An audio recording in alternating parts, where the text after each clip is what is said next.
Olá, o início da semana tem sido algo tumultuado pelo noticiário vindo da China.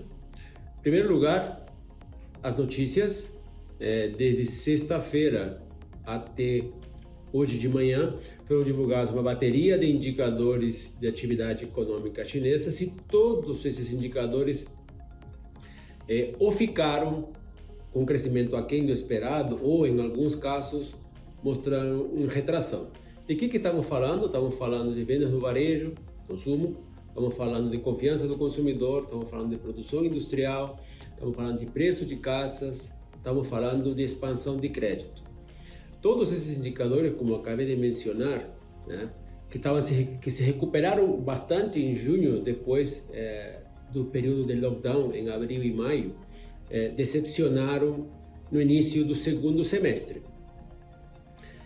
Junto com isso, há um ressurgimento do número de casos de Covid e a manutenção da estratégia de zero casos das autoridades chinesas, e tudo isso parece ter se refletido nessa atividade que começa bem mais fraca do que o esperado nesse segundo semestre. E aí veio a resposta de política. E a resposta de política foi um corte de 10 pontos base na taxa básica do PBOC, o Banco Central Chinês, que foi de 2,85 para 2,75.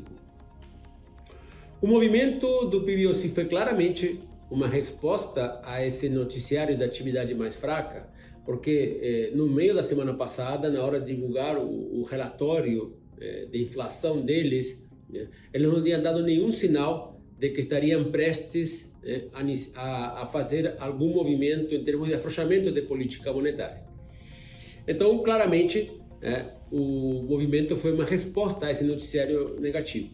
E aí é bom analisar rapidamente quais são as implicações disso. Em primeiro lugar,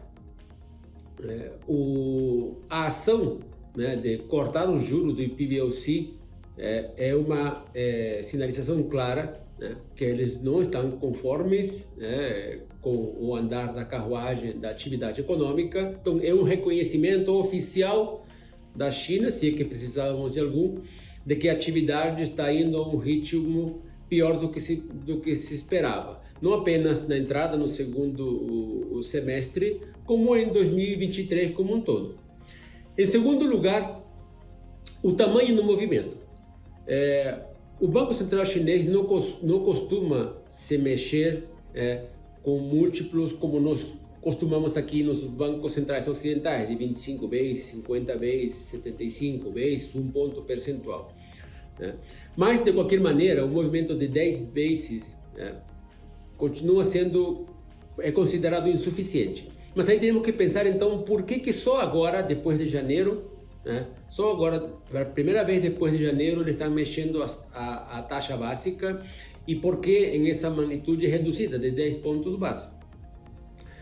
A explicação me parece relativamente simples. Os chineses têm medo de duas coisas. A primeira, de afrouxar a política monetária e ter como contrapartida disso um aumento da inflação, mas acho que essa é uma preocupação menor, dado que os indicadores de inflação que foram divulgados semana passada, o CPI em menor proporção, mas o PPI, o preço ao produtor, em maior proporção, mostraram um cenário de uma desaceleração da inflação à frente. E eles, de fato, não têm um problema da magnitude que tem o Ocidente em termos de inflação. Mas a outra questão é que cortar juros em um cenário em que todos os principais bancos centrais, na verdade a maioria dos bancos centrais do mundo estão apertando a sua política monetária, ele poderia ter um efeito muito perverso sobre o yuan, sobre a moeda chinesa. Então, nos parece aqui que a leitura correta desse movimento é, primeiro, reconhecimento de que a atividade está mais fraca. Segundo, algum grau de conforto com a inflação que permite algum afrouxamento. Mas terceiro, o reconhecimento de que a margem de manobra para cortar juros não é muito grande, dado que o ciclo monetário global é de aperto. Okay? Por isso, é que nós pensamos que esse movimento de 10 vezes é bem mais simbólico do que efetivamente tenha potencial para mudar as coisas, né? E é simplesmente dizer, olha, nós estamos cientes da situação e vamos tentar fazer o que for possível.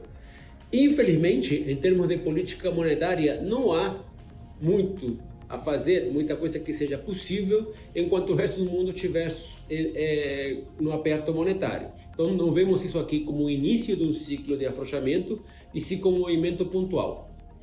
Então, a China volta a ser o centro das atenções, tem impacto sobre o crescimento global, tem impacto sobre preços de commodities, tem impacto sobre preços de ações, sobre moedas, e nos corresponderá a todos acompanhar o noticiário nas próximas semanas para ver quais são os desdobramentos dessa história. Há um bom tempo que não se falava de China, tínhamos um noticiário positivo que veio em junho, mas agora as coisas começam a ir na outra direção e precisaremos monitorar os próximos acontecimentos.